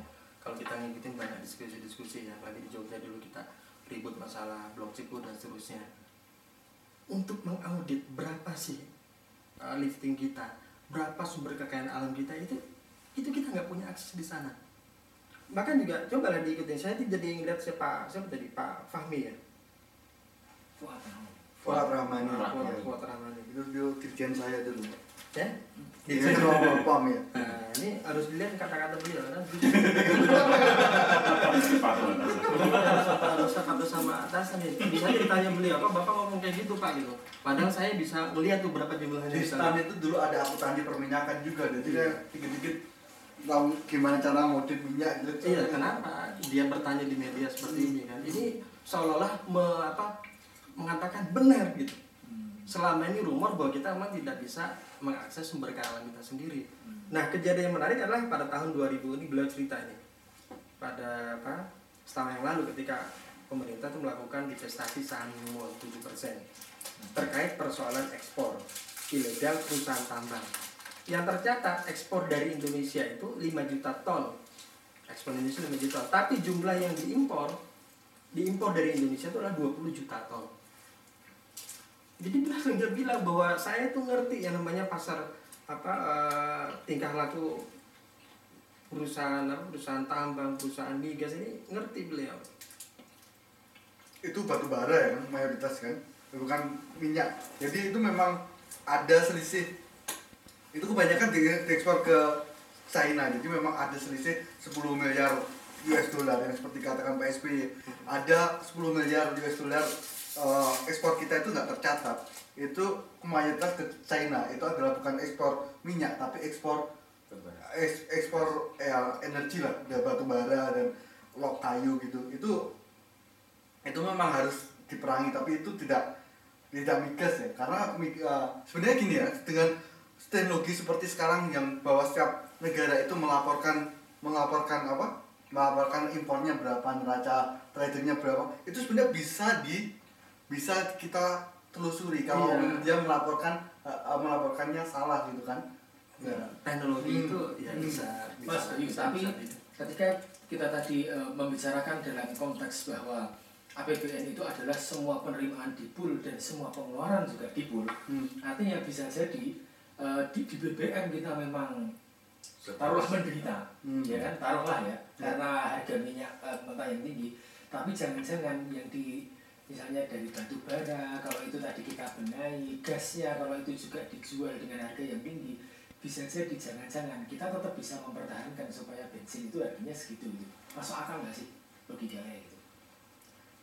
Saya belum ada hitung-hitungannya ya, tapi dalam arti gini, itu boleh. Jadi kayak itu kan solusi agak jangka panjang kan, karena itu butuh penegakan hukum, kemudian negosiasi ulang dengan negara seperti China gitu kan, butuh diplomasi juga, itu butuh waktu. Sedangkan BBM kan sekarang, masalah waktu sekarang kan. Jadi ketika salahnya sih ketika kita atasilah yang masalah yang current itu apa ya, kita atasi. Nanti ketika ada income baru kemudian itu memungkinkan, ya udah kita bisa lah. Kalau memang orang mau itu dialokasikan untuk subsidi minyak lagi, kalau semua orang setuju mau gimana lagi kan, seperti itu. Tapi ya itu kan beda itunya, maksudnya time frame-nya kan beda. Sebenarnya Pak SBY juga salah satunya mengusulkan bahwa ini selidiki 10 miliar dolar waktu itu kan, tapi memang butuh Iya. Makanya pilihan tadi BBM naik itu pilihan ya, ketika kita menyusun anggaran emang kita menyusun anggaran untuk siapa gitu. Jadi kan gitu. Masalahnya gini Pak. Karena kalau dilihat tadi kan, kalau itu angka BBM itu naiknya adalah berapa tadi? 180 triliun dianggap subsidi tadi ya. 190 triliun. Kemudian ada beban hutang itu 261 triliun. Hutang itu udah riba lagi kan. Kalau di bahasa Islam itu kan riba gitu. Dan kita hidup dengan riba dan kita nggak lepas dari riba itu. Jadi uang itu kita utang, nambah kan. Kemudian itu kita bayar, membayar pun kita nggak cukup dengan utang itu. Kita harus ngambil uang kita lagi gitu. Kan begitu kita mengatur negara. Coba bayangkan kalau terus kita begini. Kemudian juga minyak migas kita nggak punya tadi kedaulatan tadi. Kita diatur, undang-undang kita dibuatin, ya kan? Kemudian kita melaksanakan itu, asing bisa masuk gitu. Kemudian Pertamina itu di Kediri, dulu Pertamina bisa produksi 1,5 juta barrel liter per hari. Kemudian sekarang turun ketika banyak teknologi baru muncul, investasi itu tambah hari kan tambah banyak kan investasi. Saya juga punya data dari migas itu, investasi untuk investasinya nambah, kemudian teknologinya baru, ini berkurang. Sementara kita nggak bisa audit tadi gitu. Nah ini muaranya gitu. Nah maka kalau kita mengatur hidup tadi kan logikanya kalau misalkan kita defisit, kemudian setelah itu mesti pikirannya kita harus nambah utang. Kalau kita masih mengelola negara seperti ini modelnya, saya nggak kebayang kita itu jadi negara maju itu kapan gitu. Jadi negara yang mandiri itu kapan gitu. Nah maka disinilah peran kita, bagaimana kita berkontribusi untuk menawarkan solusi bagaimana menata negara ini berdasarkan dengan syariah ini yang perlu dikembangkan. Ya, kalau defisit kan memang solusinya untuk defisit kan utang kan, nggak ada solusi yang lain. Contohnya seperti pengeluaran artinya yang time frame-nya sekarang iya. maksudnya ya. Iya, jadi seperti apa ya? Seperti potong anggaran kan udah dipotong pemerintah sebelum usul naik itu udah dipotong 5%. Sekarang pun harus motong sekitar 10 sampai 15%. Jadi apakah kita memang nggak mau ada pemerintah, jadi memang nggak ada anggaran kesehatan, nggak ada anggaran semuanya gitu kan? Apakah hanya untuk BBM aja seperti itu kan? Jadi memang kita sebenarnya udah motong Pak, udah motong luar biasa. Jadi sebelum kita usul naikin BBM itu pemerintah udah motong anggaran departemen itu 60,8 triliun. Itu enggak. Itu ketika harga minyak tinggi juga ya. Iya, sebelum kita ngeluarin APBNP itu kan ada pemotongan 5% dengan 60,8. Dan sekarang yang menarik ketika pas di tidak disetujui yang 1 April itu, kalau dulu kan ceritanya ini mau jebol lah, mau selamatkan ekonomi kita segala macam, itu komentar PSBY itu mengatakan bahwa fiskal kita itu sehat gitu. Menteri Ekonomi juga defisitnya masih normal lah gitu. Jadi ini agak beda gitu dengan sebelum dengan sesudah gitu. Jadi kita itu khawatir, Mas Bayu jadi khawatir sedemikian ini ekonomi kita akan hancur gara-gara kita tidak menaikkan BBM. Padahal kalau naikkan BBM udah jelas sekali kan dampaknya, nggak usah nunggu waktu, udah langsung kena atau orang miskin kalau naikkan BBM itu. Ternyata pas nggak naik, Nggak naik. ya nggak apa-apa. Nggak ada masalah gitu, nggak ada masalah gitu. Enggak, sebenarnya kan ketika Jangan karena memang kita ini tidak tahu gitu loh bagaimana jadi saya masih feeling orang-orang awam kan wajar. saya masih beranggapan bahwa naikin April itu cocok sekali karena inflasi kita itu kan tadi cuma 5%, sedangkan sebelum tahun 2010 itu inflasi sekitar 7%, pernah 12% juga kan. Jadi 5% itu tinggi, dan ketika dengan naikin BBM itu inflasi akan menjadi 7%. Dan orang Indonesia itu sebenarnya inflasi 7% itu udah biasa sekali gitu kan. Memang ada feeling bahwa ini orang miskin tambah itu memang ada. Karena saya sudah nggak sensitif dengan penambahan orang miskin, itu persoalannya. Iya.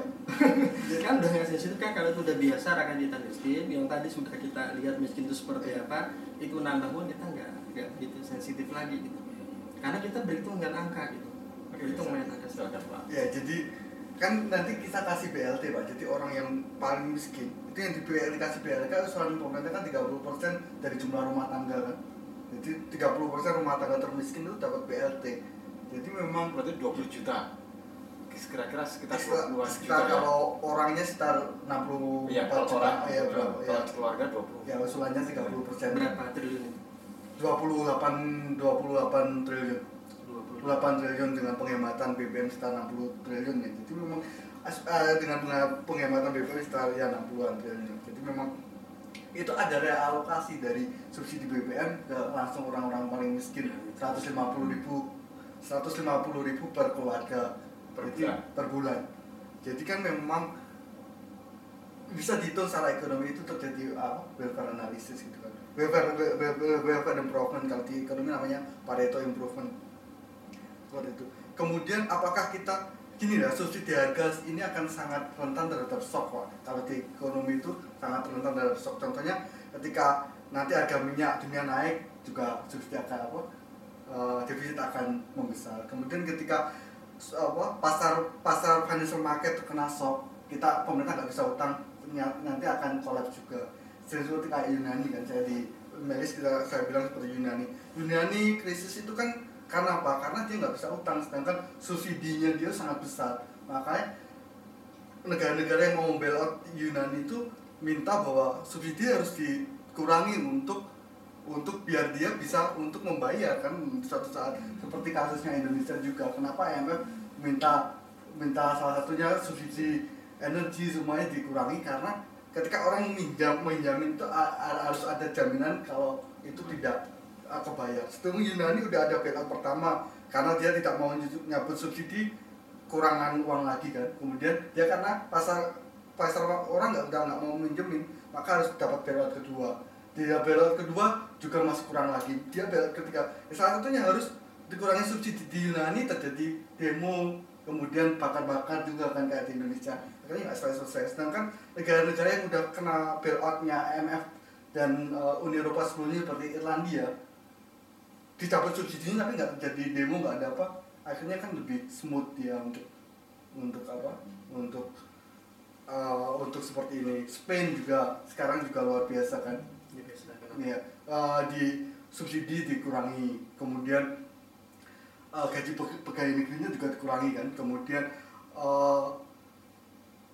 pensiun dari 60 tahun jadi 67 tahun untuk usianya seperti itu. Jadi memang seperti itu. Apakah kita nunggu krisis dulu ketika ada krisis utang di Indonesia, ada stok di pasar modal, pemerintah nggak bisa utang, jadi kan harus ada yang dikurangi kan, kita nggak bisa utang, makanya harus subsidi seperti ini harus dikurangi. Apakah kita nunggu gitu kan? Bukan, jadi ketika tadi, jadi kan masalah anggaran tadi kita bisa lihat ketika kita menyusun anggaran, kemudian ini kita defisit tadi yang oleh presiden sebenarnya itu akhirnya tadi pertanyaannya itu ya, saya. Itu kan aman sebenarnya, bukan seperti Mas Bayu mungkin merasa wah kok begini ya, bisa hancur ya, bisa gini kan, karena defisit gini terakhir kan nggak ada masalah gitu, masih bisa. Karena dilihat dari sisi postura tadi bahwa untuk subsidi itu tidak lebih besar dibandingkan yang lain. Jadi kalau misalnya kita berpikir untuk pro terhadap masyarakat, apa yang kita lakukan? Itu yang pertama adalah kalau dari perspektif Islam, itu yang namanya hutang itu yang membuat masalah karena angkanya luar biasa. 261 triliun.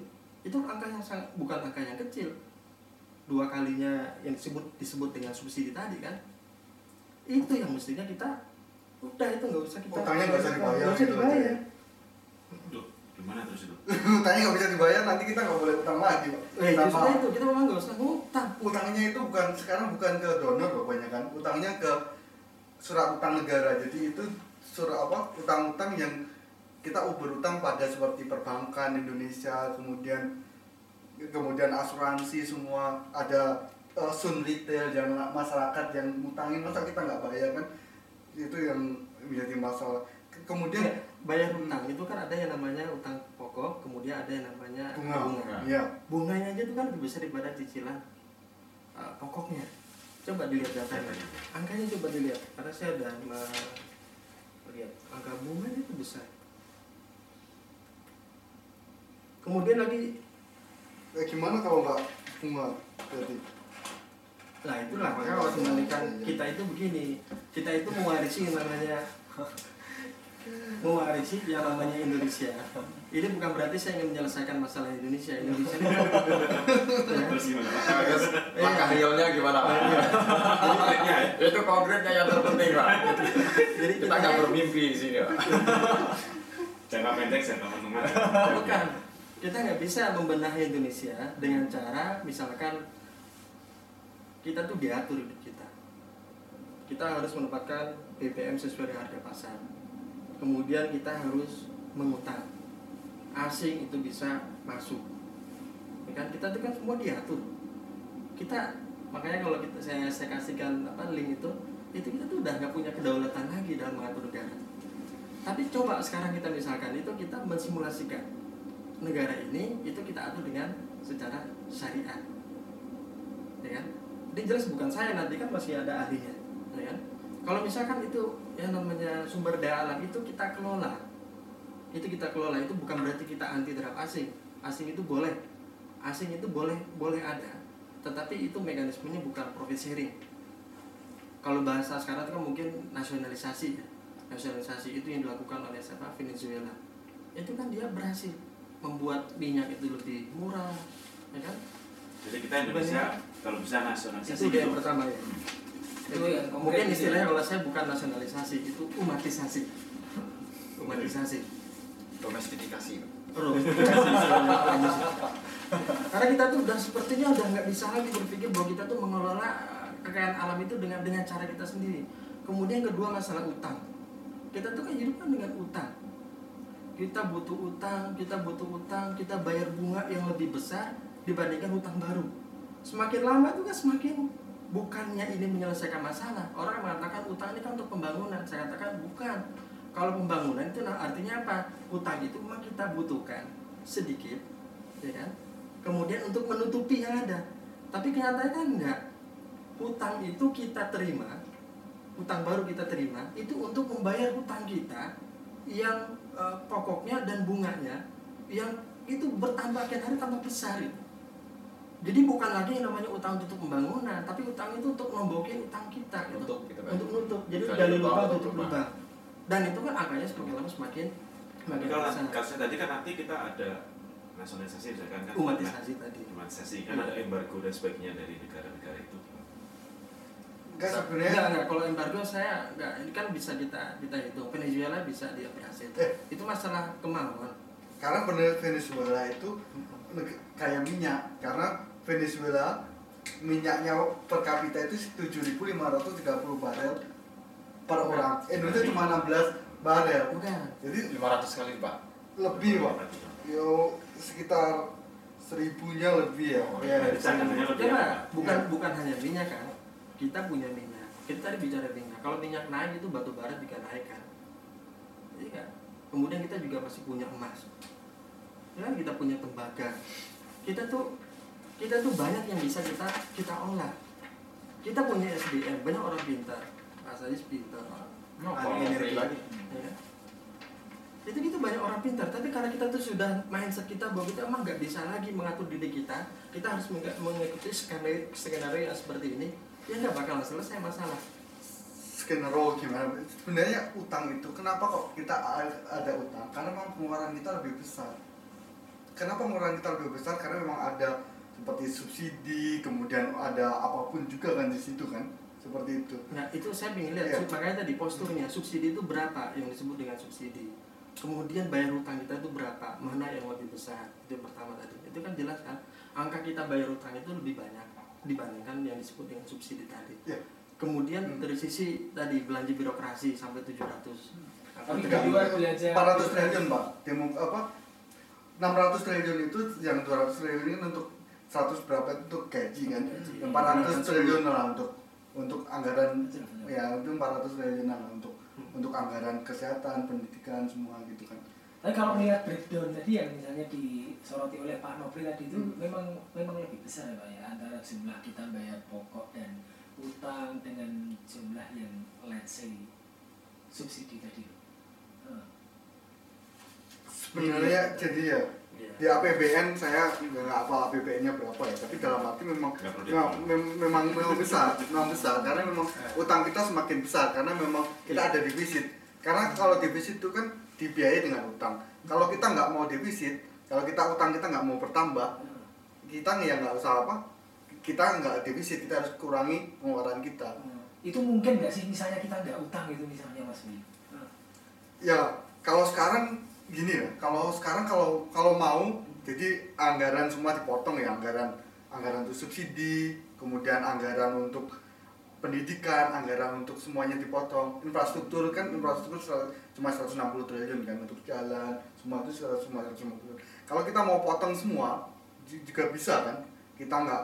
Tapi dalam arti gini, Indonesia itu GDP kalau di ekonomi kan namanya paling itu kan namanya debt to GDP ratio, apa rasio utang terhadap GDP. Indonesia itu 23%, 21, 22 sekarang mungkin. Itu mungkin salah satu yang paling rendah. Artinya apa itu tadi? Artinya angka segitu itu artinya apa? Jadi rasio antara total utang Indonesia terhadap penghasilan negara Indonesia dalam 1 tahun itu 21%, 22%. Sedangkan itu termasuk rendah ya kalau paling rendah dibandingkan Jepang. Jepang itu 198%.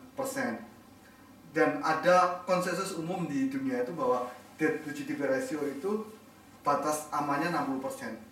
Negara-negara Eropa sekarang tidak ada yang di bawah 60%. Gitu. Utang itu nggak apa-apa asalkan dibuat untuk hal yang produktif gitu kan sebenarnya.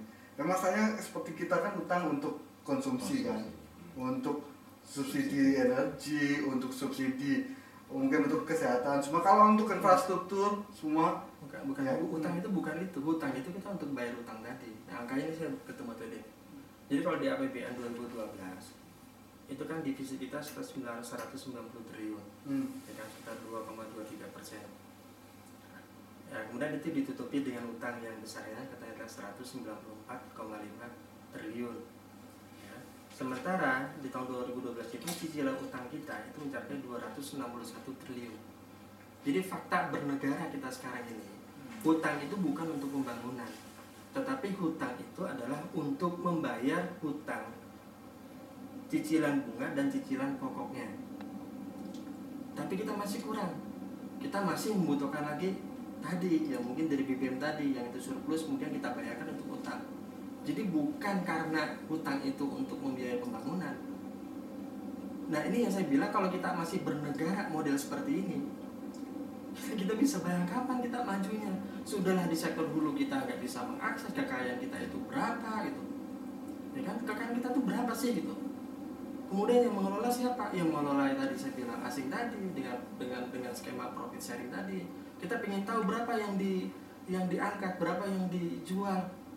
Kita juga nggak bisa akses tadi.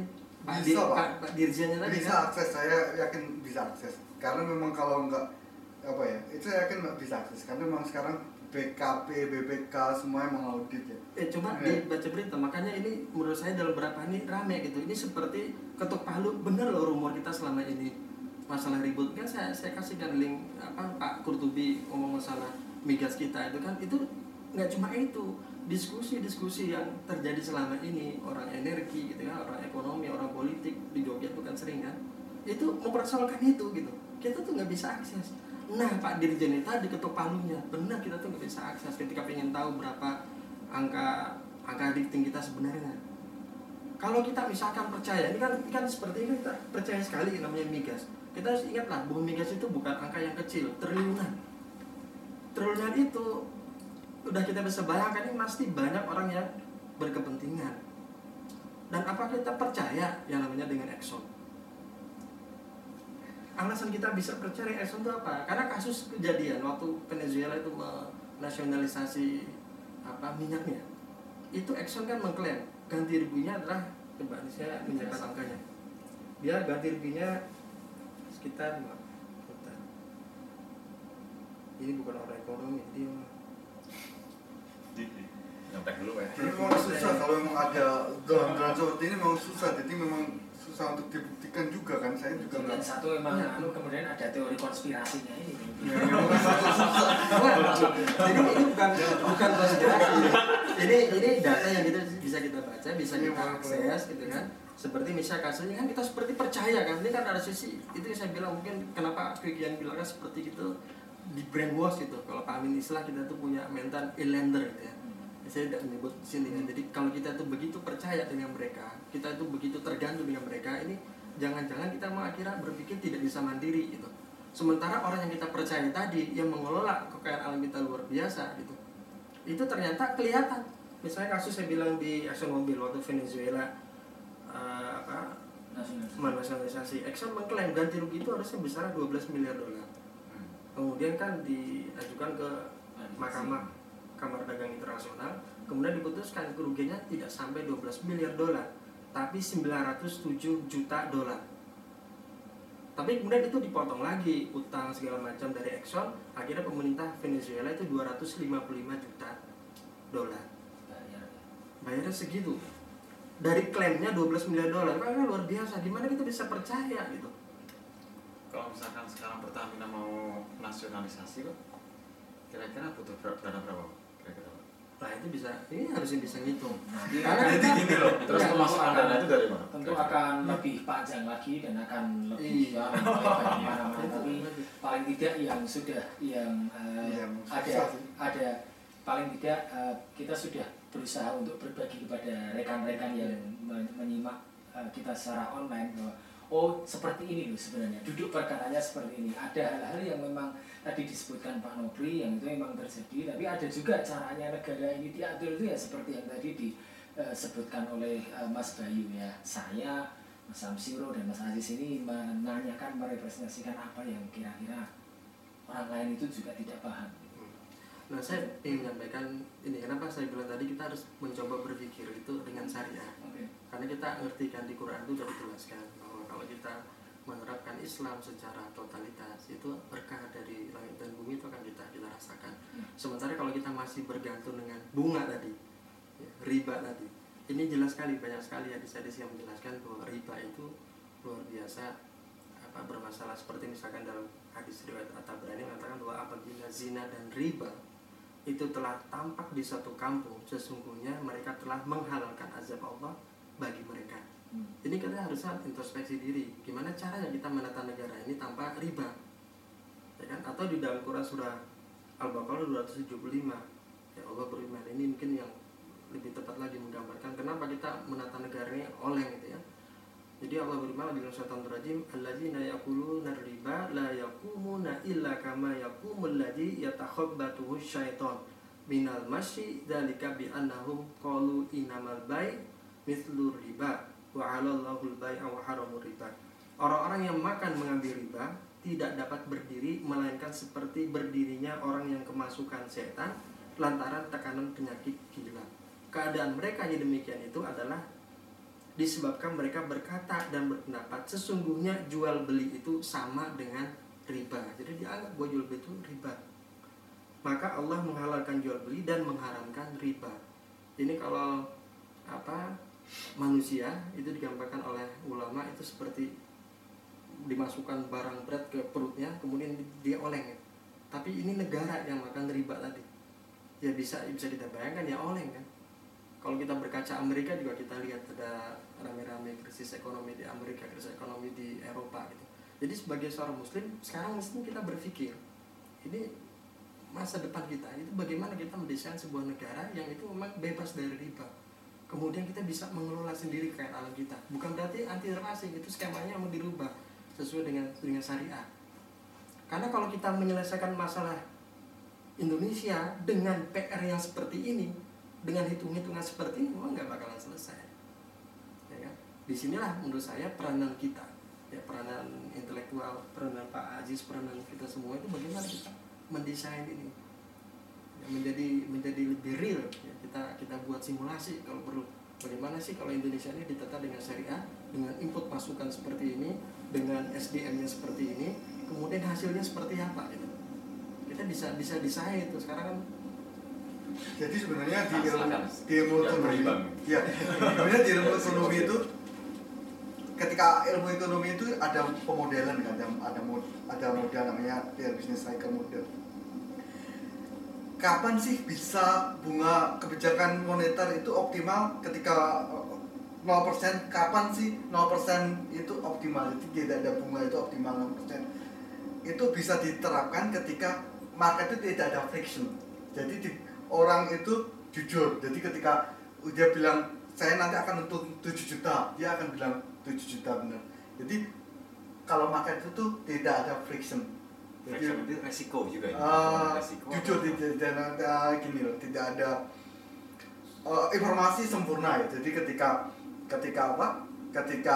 orang juga akan tahu bahwa nanti ketika kita bekerja sama dengan B, A itu tahu untungnya B itu kan tahu untungnya. Jadi orang itu jujur semua gitu kan. Kemudian tidak ada kebohongan. Itu optimal kondisi itu akan suku bunga akan 0%. Tapi kenapa kok ada bunga 3%, 2% dalam ilmu ekonomi sekarang ini? Karena memang ada friction gitu kan. Jadi memang ada informasi yang tidak sempurna. Jadi saya penjual itu lebih tahu dagangannya, jadi cost-nya berapa, itu dia bisa menyembunyikan cost-nya sendiri gitu. Jadi memang ada friction.